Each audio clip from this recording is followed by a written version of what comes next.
Doctor ortho Ayurvedic oil and capsule. अब दर्द भी घुटने टेकेगा। उत्तराखंड के श्रमिकों को बड़ी राहत। धामी सरकार ने श्रमिकों का न्यूनतम वेतन बढ़ाया। 1 अप्रैल 2026 से लागू होगा नया न्यूनतम। उत्तराखंड के कई जिलों में महंगाई के खिलाफ कांग्रेस का हल्ला बोल। मोदी सरकार का पुतला दहन। पेट्रोल डीजल की बढ़ती कीमतों पर फूटा गुस्सा।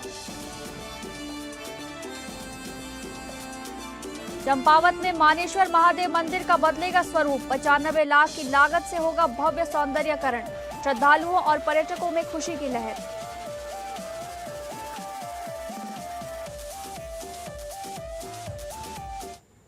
नमस्कार, आप सभी का बहुत बहुत स्वागत है उत्तराखंड न्यूज में। मैं हूं आपके साथ शालिनी राणा। शुरुआत करेंगे उत्तराखंड से जुड़ी खबरों की। धामी सरकार ने प्रदेश के मजदूरों को बड़ी राहत देते हुए न्यूनतम मजदूरी बढ़ाने का ऐलान किया है। नई दरें 1 अप्रैल से लागू होंगी। अब राज्य में अकुशल श्रमिक को हर महीने 13,018 रुपये मिलेंगे। अर्धकुशल श्रमिक की जेब में 15,100 रुपये आएंगे और कुशल श्रमिक को 16,900 रुपये महीना मिलेगा। सरकार ने भरोसा दिया है कि वेतन के साथ ओवर टाइम, बोनस और बाकी सभी सुविधाएं भी पहले ही जारी रहेंगी। इस बढ़ोतरी के बाद उत्तराखंड पड़ोसी राज्यों से काफ़ी आगे निकल गया है। उत्तर प्रदेश में अकुशल श्रमिक को 12,356 रुपये, हिमाचल में 11,250 रुपये और बिहार में 11,326 रुपये मिलते हैं। अर्धकुशल वर्ग में भी यूपी में 13,590 रुपये, हिमाचल में 11,601 रुपये और बिहार में 11,752 रुपये ही मिलते हैं। कुशल श्रमिकों का हाल देखें तो यूपी में 15,224 रुपये, हिमाचल में 13,062 रुपये और बिहार में 14,326 रुपये मिल रहे हैं।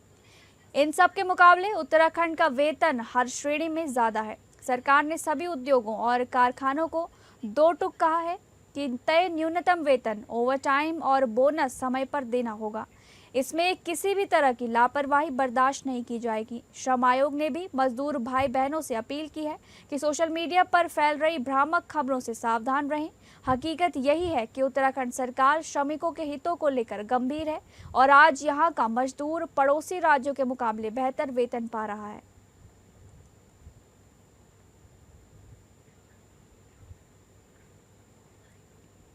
अगली खबर, चमोली जिले के विकास के लिए जिला योजना की बैठक हुई। बैठक की अध्यक्षता ग्राम्य विकास मंत्री और जिले के प्रभारी मंत्री भरत सिंह चौधरी ने की।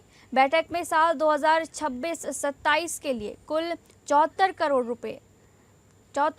23,70,000 रुपये की योजनाओं को मंजूरी दी गई। प्रभारी मंत्री ने कहा कि सभी जनप्रतिनिधियों के प्रस्ताव योजना में शामिल किए जाएंगे। उन्होंने बताया कि पिछले साल जिले में कई अच्छे काम हुए हैं और आने वाली योजना भी जिले के विकास में मदद करेगी। बैठक में सड़क, पानी, खेती, बागवानी, पशुपालन, मछली पालन, सिंचाई, पर्यटन, खेल, स्वास्थ्य, उद्योग, पंचायत, शिक्षा और बाल विकास विभाग की योजनाओं पर चर्चा हुई। मंत्री ने कहा कि योजनाओं को एक साथ जोड़कर चलाया जाए। केंद्र और राज्य की योजनाओं का फायदा लोगों तक पहुंचे। अधूरे कामों को जल्दी पूरा किया जाए।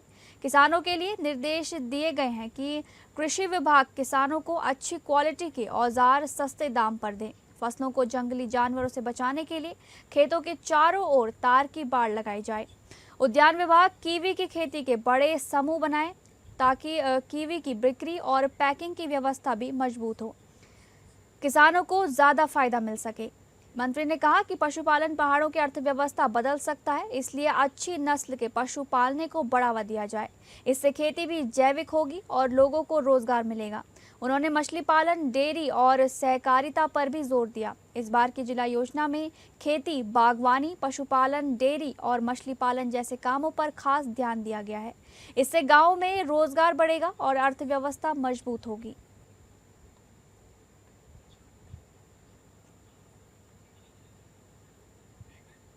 जनगणना 2027 अभियान अब तेज रफ्तार पकड़ चुका है। जिलाधिकारी मनीष कुमार के मार्गदर्शन में राष्ट्रीय महत्व के इस अभियान को डिजिटल तकनीक के माध्यम से तेजी और पारदर्शिता के साथ संचालित किया जा रहा है। जिले में अब तक 93.11% HLB गणना पूर्ण कर ली गई है।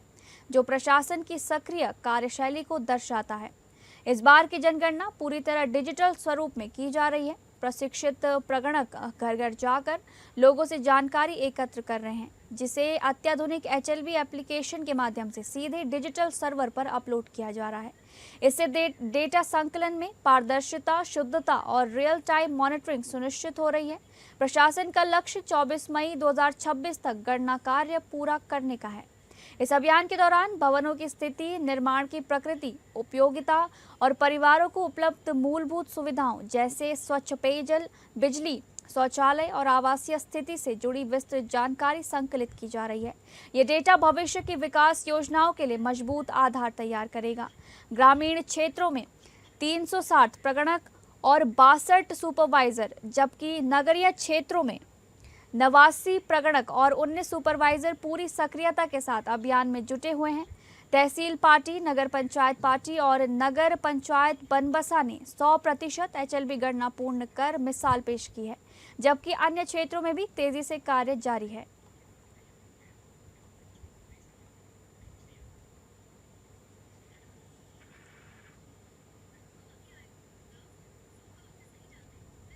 अगली खबर का रुख करेंगे। पहाड़ के किसानों के लिए बड़ी खुशखबरी सामने आई है। चंपावत का उच्च गुणवत्ता वाला आलू अब बड़े राष्ट्रीय बाजारों तक पहुंचने की तैयारी में है। जिलाधिकारी मनीष कुमार ने किसानों को उनकी मेहनत का उचित मूल्य दिलाने के लिए बड़ा एक्शन प्लान तैयार किया है। जिलाधिकारी कैंप कार्यालय में आयोजित उच्च स्तरीय समीक्षा बैठक में कृषि, उद्यान, सहकारिता और उद्योग भवन के अधिकारियों के साथ आलू उत्पादन और उसके बेहतरीन विपणन को लेकर अहम रणनीति बनाई गई। पुल्ला और दिगाली चौड़ स्थित कोल्ड स्टोरों को जल्द पूर्ण क्षमता के साथ संचालित करने के निर्देश दिए गए हैं, ताकि किसान अपनी उपज सुरक्षित रख सकें और औने पौने दामों में फसल बेचने को मजबूर ना हो। प्रशासन ने FPO और स्वयं सहायता समूहों को सक्रिय कर मजबूत सप्लाई चेन बनाने की तैयारी शुरू कर दी है। साथ ही बड़ी रिटेल कंपनियों से संपर्क कर चंपावत के आलू को राष्ट्रीय बाजार दिलाने की कवायद तेज कर दी गई है। अगर ये योजना सफल हुई तो चंपावत का आलू पहाड़ से निकलकर देश के बड़े शहरों की थाली तक पहुंचेगा और किसानों की आमदनी में बड़ा इजाफा देखने को मिल सकता है।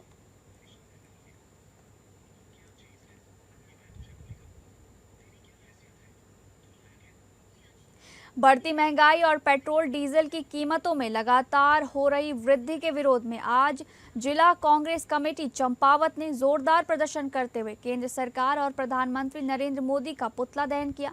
चंपावत मोटर स्टेशन में कांग्रेस कार्यकर्ताओं ने भाजपा सरकार के खिलाफ नारेबाजी कर विरोध जताया। प्रदर्शन के दौरान कांग्रेस नेताओं और कार्यकर्ताओं ने कहा कि पेट्रोल डीजल के दामों में लगातार बढ़ोतरी से आम जनता की कमर टूट चुकी है।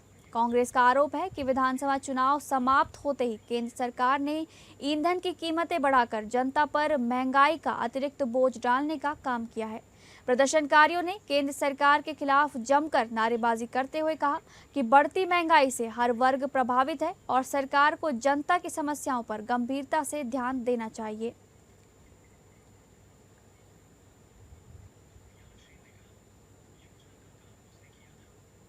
देखा होगा कि देश के प्रधानमंत्री नरेंद्र मोदी जी ने कहा था कि डीजल, पेट्रोल और गैस सिलेंडर की कोई कमी नहीं है हिंदुस्तान में, लेकिन एक दो दिन पहले ये देखने को मिला मीडिया के माध्यम से कि नरेंद्र मोदी जी कह रहे हैं कि डीजल और पेट्रोल की बहुत कमी है हमारे हिंदुस्तान में।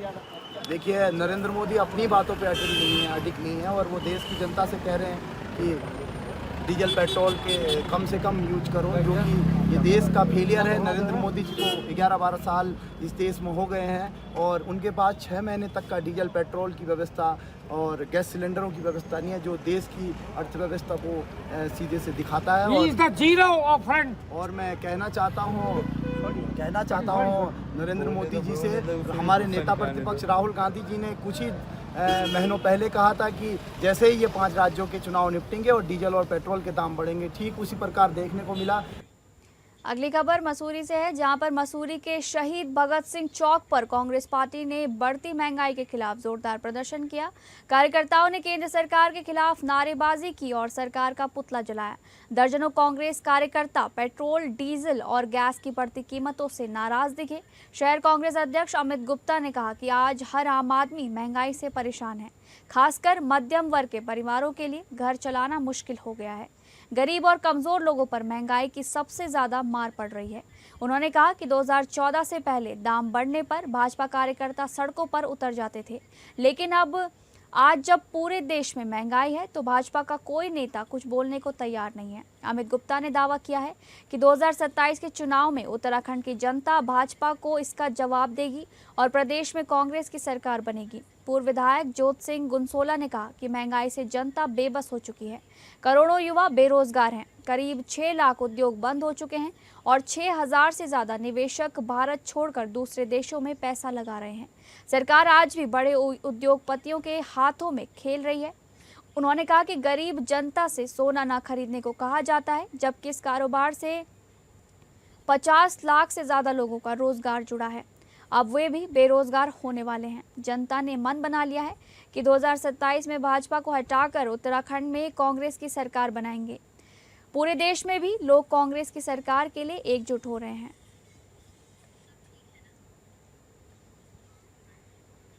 उत्तराखंड राज्य निर्माण आंदोलनकारी कांग्रेस के वरिष्ठ उपाध्यक्ष, प्रवक्ता, पूर्व कैबिनेट मंत्री और चिन्हित राज्य आंदोलनकारी संयुक्त समिति के केंद्रीय मुख्य संरक्षक धीरेन्द्र प्रताप ने मसूरी पहुंचकर झूलाघर स्थित शहीद स्थल पर श्रद्धांजलि अर्पित की।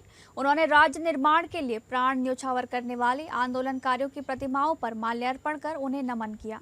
उत्तरकाशी में जिला कार्यकर्ता सम्मेलन में शामिल होने जा रहे धीरेन्द्र प्रताप ने मसूरी में कांग्रेस कार्यकर्ताओं से मुलाकात की, जहां उन्होंने कार्यकर्ताओं से 2027 के विधानसभा चुनाव में कांग्रेस प्रत्याशियों को जिताने की अपील की। पत्रकारों से बातचीत में धीरेन्द्र प्रताप ने कहा कि आज उत्तराखंड पर्वतीय राज्यों में महिला अपराधों के मामले में सबसे आगे है। जिस सोच के साथ राज्य का गठन हुआ था, वो सपना आज अधूरा लगता है। राज्य आंदोलन में अहम भूमिका निभाने वाले कई लोग अब तक चिन्हित नहीं हो पाए हैं, जिससे वे खुद को ठगा महसूस कर रहे हैं। उन्होंने कहा कि ये राज्य महिलाओं के त्याग और बलिदान से बना है, पर आज उसी राज्य में महिलाएं सुरक्षित नहीं हैं। जल, जंगल, जमीन, पानी और जवान के मुद्दों पर लड़कर उत्तराखंड बना था, लेकिन आज यहाँ का निवासी मूल निवास के हक के लिए संघर्ष कर रहा है। अंकिता भंडारी हत्याकांड में भी सरकार नाकाम रही है। नकल माफिया ने शिक्षा व्यवस्था को खोखला कर दिया है और मेहनत के बाद भी नौजवान निराश है। धीरेन्द्र प्रताप ने आरोप लगाया कि सरकार राज्य आंदोलनकारियों की समस्याएं सुनने के लिए समय नहीं देती, जिससे लोगों की आवाज दब जाती है। उन्होंने कांग्रेस कार्यकर्ताओं से आह्वान किया कि 2027 के चुनाव में कांग्रेस को भारी बहुमत से जिताएं, ताकि उत्तराखंड की मूलभूत सुविधाएं आम आदमी तक पहुंच सके। देखिए, मैं कांग्रेस का उपाध्यक्ष भी हूं और उधर आंदोलनकारियों की जो सबसे बड़ी राज्य की संस्था है, चिन्हित राज्य आंदोलनकारी संयुक्त समिति, उसका केंद्रीय मुख्य संरक्षक भी हूं। मैं कांग्रेस उपाध्यक्ष के रूप में तो ये समझ ही रहा हूं कि इस सरकार को उखाड़े बिना इस राज्य में शांति स्थापित नहीं हो सकती। हम क्या देख रहे हैं कि जो 9 पर्वतीय राज्य हैं, आज उत्तराखंड के समेत हिमाचल है, मणिपुर है, मेघालय है, ये सारे जो राज्य हैं उसमें हम लोग महिला अपराध में पहले नंबर पर है। अगली खबर चंपावत से है, जहां पर शिक्षा विभाग को शुक्रवार सुबह एक गहरी क्षति पहुंची। जिला शिक्षा अधिकारी माध्यमिक प्रकाश सिंह जंगपांगी का निधन हो गया। 50 से ज्यादा उम्र के जंगपांगी लंबे समय से अस्वस्थ चल रहे थे और हल्द्वानी स्थित आवास पर उन्होंने अंतिम सांस ली। उनके निधन की सूचना मिलते ही पूरे शिक्षा विभाग और जिले में शोक की लहर फैल गई। जिला कार्यालय सभागार में शोक सभा आयोजित की गई, जहां अधिकारियों, कर्मचारियों ने 2 मिनट का मौन रखकर दिवंगत आत्मा को श्रद्धांजलि दी। सभी विभागीय अधिकारियों ने गहरा शोक व्यक्त किया और दिवंगत आत्मा की शांति के लिए प्रार्थना की।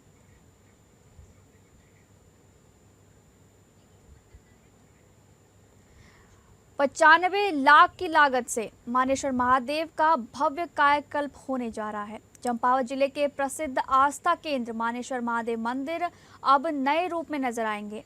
करीब 95 लाख रुपए की लागत से मंदिर का सौंदर्यकरण और विकास कार्य शुरू हो गया है। इस खबर से पूरे क्षेत्र में खुशी का माहौल है। मंदिर के मठाधीश धर्मराज पुरी महाराज ने बताया कि मुख्यमंत्री के सामने मंदिर विकास का प्रस्ताव रखते ही उन्होंने तुरंत मंजूरी दे दी। मंदिर के कायाकल्प के लिए 35 लाख रुपए की पहली किश्त भी मिल चुकी है, जिससे काम तेजी से आगे बढ़ेगा। उन्होंने इस पहल के लिए मुख्यमंत्री पुष्कर सिंह धामी और जिलाधिकारी मनीष कुमार का आभार जताया। मठाधीश ने कहा कि ये काम सिर्फ मंदिर का विकास नहीं है, बल्कि धार्मिक पर्यटन को बढ़ावा देने और इलाके की सांस्कृतिक पहचान मजबूत करने की दिशा में बड़ा कदम है। पश्चिम बंगाल से आए पर्यटकों ने भी मंदिर की प्राकृतिक सुंदरता और शांत माहौल की तारीफ की। पर्यटकों ने कहा, ये जगह इतनी खूबसूरत और सुकून देने वाली है कि यहाँ बार बार आने का मन करता है। मंदिर का ये सौंदर्यीकरण आने वाले समय में श्रद्धालुओं और सैलानियों के लिए बड़ा आकर्षण का केंद्र बनेगा। इससे स्थानीय पर्यटन और अर्थव्यवस्था को भी मजबूती मिलेगी। देखिए, मानेश्वर महादेव का जो ये स्थान है उत्तराखंड चंपावत में है। चंपावत से 8 किलोमीटर की दूरी में पहाड़ी पे है। हम सब आज ये मानसेय पर्वत के अंतर्गत बैठे हैं। मानसेय पर्वत इसका है। इसके 2 प्रमाण है। एक तो है सतयुग के प्रथम चरण का, जो भगवान भोलेनाथ का जब प्रादुर्भाव मूर्ति का हुआ था, साक्षात स्वयं शिव जी यहाँ अवतरित होकर के उन्होंने निकुंभ की तपस्या के वरदान देने के उपरांत वो यही शिव रूप में, लिंग रूप में परिवर्तित हुए थे। हम बंगाल से, कलकत्ता से आए हैं। हाँ, यहाँ हम टनकपुर में ठहरा था पहले, वहाँ से आज निकल रहा आदि कैलाश के दर्शन के लिए। हम लोग अभी चंपावत में पहुंचा इस मंदिर में, तो यहाँ बहुत भव्य अनुभव हो रहा है।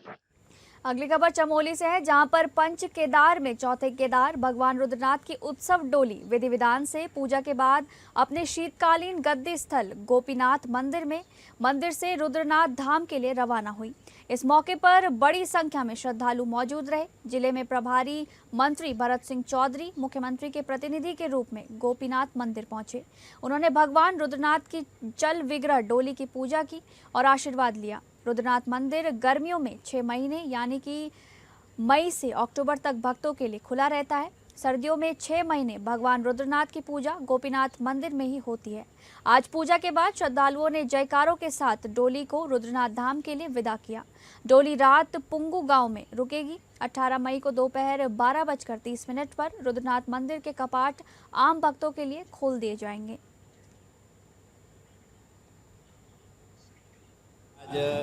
भगवान रुद्रनाथ जी की डोली का यहाँ पर प्रस्थान हुआ है। इस बहुत ही पावन अवसर पर मुझे माननीय मुख्यमंत्री के प्रतिनिधि के रूप में यहाँ पे आने का सौभाग्य प्राप्त हुआ।